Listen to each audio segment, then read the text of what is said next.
যে তারা সত্যিকারের বিচারটা পেয়েছে, হয়তো বা তারা কিছু সান্ত্বনা পাবে।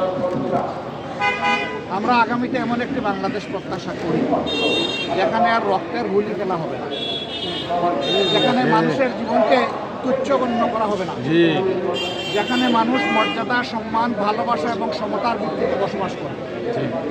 এখানে ধর্ম বিবেচনায় কোনো মানুষকে অপমান করা হবে না এবং তার অধিকার কেড়ে নেওয়া হবে না।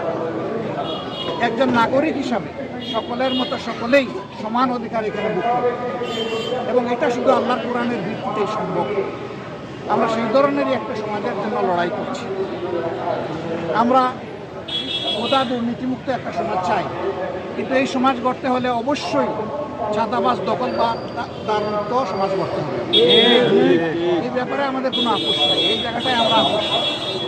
এতে যদি এই কথাটা আমারও নিজের বিপক্ষে যায় তাও আমাকে বলতে হবে। এই সত্য কথা বলা ছাড়া আমাদের কোনো উপায় নেই। আমরা দুঃশাসন এবং দুর্নীতি মুক্ত একটা সমাজ চাচ্ছি, আর সেই সমাজ গঠনে আমরা দেশবাসীর সহযোগিতা চাই।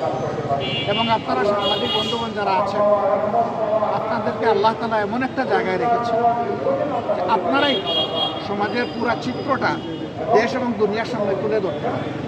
ইচ্ছা করলে আপনারা সাদাকে সাদা হিসাবেই আনতে পারেন, আবার সাদাকে আপনারা গোপন করে ফেলতে পারেন। আমাদের অনুরোধ থাকবে সাদার বিকাশ এবং কালোর বিনাশে আপনারা ভূমিকা রাখবেন।